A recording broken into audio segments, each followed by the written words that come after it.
After 14 years, my mother's returned, demanding I connect with her new family. My harsh refusal broke her heart and left her in tears. Plus one update. May 13th, 2025. I am a 16F, and I am living with my dad, who has 100% sole custody of me. He has had custody since I was 2. My parents had me when they were quite young. My dad was 18 and mom was 20. Mom couldn't cope with how my existence inconvenienced her education and social life. She wanted to enjoy university, and my existence got in the way of all of that. Therefore, she packed up and left my dad to raise me by himself. And my dad is the complete opposite and has more worth in one of his pinky fingers than her entire existence. He has been both the mother and the father in my life. He has showered me with the love and affection that I needed. He has been strict with me when needed and has guided me to be the person that I am today. He has never missed a day or an opportunity of letting me know how much he loves me. He is my hero, and I doubt that I will ever love anyone else as much as I do my dad. I am unashamed to admit that I am a daddy's girl. My dad struggled a lot, and I saw many of his struggles whilst I was growing up. He did his best to hide them from me, but I saw them. Every time I saw he was upset, I would always give my dad a cuddle and an I love you. I'd always feel a great feeling of happiness when I saw just how happy that made him. It's my daily habit. I don't miss a day when it comes to giving my dad a hug and telling him that I love him. Thankfully, my dad has a big heart, and he has given me the love of 2 parents. I doubt that I would have the courage to stand up for myself if it wasn't for the way that he's raised me. My dad would always share updates on my life milestones, like my first day of school and my birthdays. But she never showed an interest in the updates he sent her. She blanked my entire existence, so birthday and Christmas presents from her were never a thing. I have had people previously warn me that if I did decide to make a connection with my mom and spend time with her, that it would hurt my dad's feelings. But rest assured, there is nothing that she could offer which would make me want to spend time connecting with her, let alone make me want to choose her over my dad, because I'm not the only person who she hurt with her selfish actions. Our life has been very stable, and my dad has done an amazing job of raising me throughout my childhood and into my teenage years.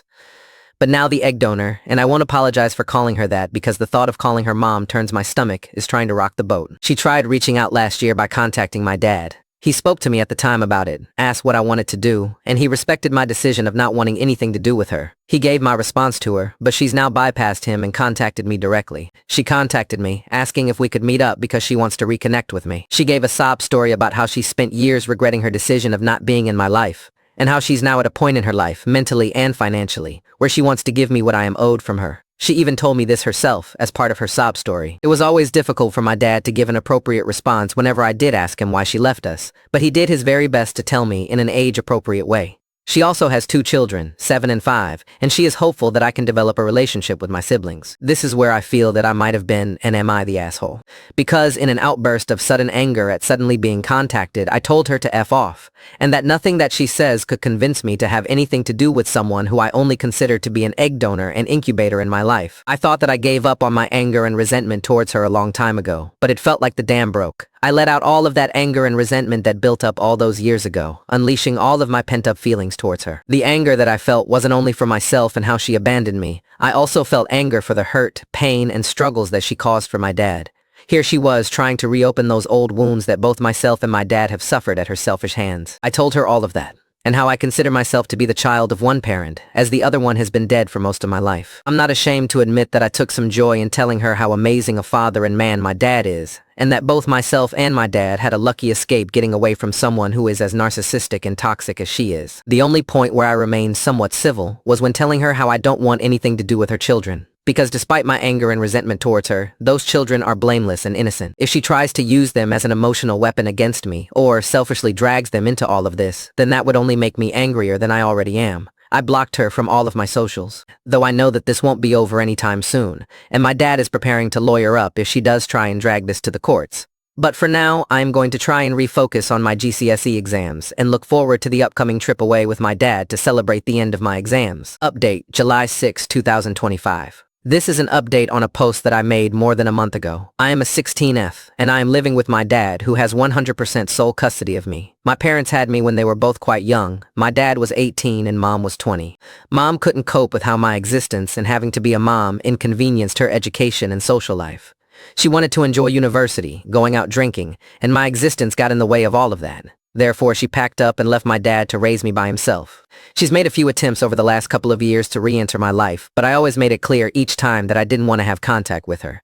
The most recent attempt by her occurred the other month, only this time she bypassed my dad and messaged me directly. I admittedly blew up at her and took a lot of my frustrations out on her. Eventually, though, she respected the fact that I needed to concentrate on my GCSE exams, and she asked if we could meet up after I was done. I then spent a while trying to figure out what I should do. I spoke to my dad about it and he gave me his full support on whatever my decision would be. In the end, I did agree to meet my mom in a public place and we met up yesterday at a coffee shop. My dad dropped me off and I asked him to stay close by to pick me up when I was done, so he went and did a bit of shopping for our upcoming trip away together. Basically, my mom started giving me an emotional story on how she has spent the last 10 plus years regretting not being in my life. She told me that she was young when she walked out and was really unsure what she wanted in life. I responded that I can understand that she was young and becoming a mom at her age must have been incredibly difficult. But I pointed out that my dad was also young, younger than her in fact, yet he stepped up and became a single parent, to the detriment of his own future dreams and relationships. So whilst I could sympathize with her, I still couldn't accept it as being a good enough reason. I could see that those words really stung her, and whilst I knew that she was being genuine, I still couldn't forgive her for that, and I did tell her that.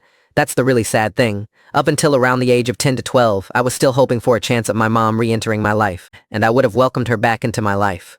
That little girl inside of me would have forgiven her, but I am almost an adult now. My dad has done the hard work of raising me and getting me through school. My childhood is over, and it's too late for her now. She then informed me that her children, my half-siblings, would really like to meet their older sister, and she showed me their photos and was telling me stories about their life. This honestly felt like a stab to the heart, because a mom talking about her children, sharing photos of them, etc., is what I spent my life wanting. I do suspect that she used her children to try and guilt me into having a relationship with her via her children. She is aware of the fact that I have a soft spot for children and my future career ambition of becoming a pediatrician. I know that she was just hoping that I might want to have a connection with my half-siblings, but it was incredibly hurtful the way that she brought them up in the conversation. She could have gone about addressing them to me in a much better way. In the end, I had to ask her to stop talking about her children, because hearing these stories was bringing up the pain of the mom that I always wanted but never had. I also told her that no matter how much she tries, I would never see her children as being my siblings. We didn't grow up together and we don't know each other. They are nothing but strangers to me, no different to the children that I see walking past me in the street. My emotions did get the slight better of me here, and my mom did see my agitation growing. By the time that we were done with our conversation and were getting ready to leave, my mom got the wrong assumption, thinking that this wouldn't be the last time that we'd meet up. She thanked me for giving her this opportunity to spend time with her eldest daughter and how she hopes that we can continue to heal our relationship. I had to stop her there, and this is where I am now, second guessing on whether I was too harsh. Because I told her that under no false illusion does this mean that we will one day have a mother-daughter relationship. I only gave her this time with me so that we could both say what needed to be said for the closure that will allow us to move on from each other. I don't right now, and never will, consider her as my mom. Yes, she is the woman who gave birth to me, and I will always be thankful to her for how she carried me for 9 months and gave birth to me. However, that doesn't mean that I will ever see her as my mom. She began to get rather emotional at this point, but I just had to ignore her so that I could finish what I wanted to say when I told her that I consider myself as only having one parent, my dad. My dad said the same thing. A mom is someone who raises you, sweats, bleeds, and agonizes over every decision about you, worries about you and what you are doing. This is why I show appreciation towards my dad on both Mother's Day and Father's Day, because he took on the duty of being both my mother and my father, including certain stages of a daughter's life where a mom is needed. He has enough love to ensure that I've never gone without. Before we went our ways, while she was still trying to get her emotions under check, whilst begging me to reconsider giving her a second chance, I felt that I had to be brutally honest when I requested that she doesn't contact me or my dad again. If I ever wanted to speak to her again, that I would be the one to reach out to her. I'm not heartless. The pain was honestly eating away at me as I watched my mom getting more and more emotional, and I was struggling to keep my own emotions under control, because I wanted to cry, but I couldn't. I knew that I had to make my message crystal clear to her that I don't want anything to do with her. Not now or any time in the future. It was only when I met up with my dad and got into the car that I finally broke down and cried hysterically. My dad has given me his full support. He's reassured me that he'll always respect my decision, whether I want my mom in my life, whether I want to go low contact, or completely remove her from my life. He will always support me, and I really appreciate his support. His support has given me reassurances that I've done the right thing. However, whilst speaking to my best friends, they've been conflicted on the matter. They feel that I've been too harsh on my mom and that I should have been more responsive towards repairing a relationship with her. They believe that I should try and give her a second chance. Otherwise, I might one day regret it. I asked them to change the subject because I didn't want to talk about her anymore. But it did leave me wondering whether I was too harsh on my mom when she was trying to give me a genuine apology for all of her wrongdoings.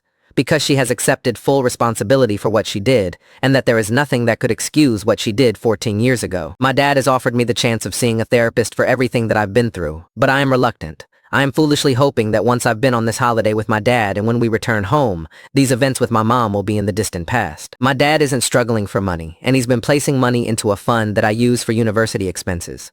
The topic of back payments on child support has come up, but it's not something that he wants to do. He says that we're fine financially, and he doesn't want to deal with the stress of going through the legal system, which can be slow, and end up in a prolonged legal battle with her. He's also got concerns that this would maybe give my mom more of an incentive to try and forcibly be more involved in my life, because she's now invested money into me, and that would give her a legal right to having some form of access to me. I am receptive to the possibility of one day forming some kind of a relationship with my half-siblings, because I can't hold them to blame for their mom's past behavior towards me. But I couldn't do it before we're all adults and they are no longer under the control of their mom.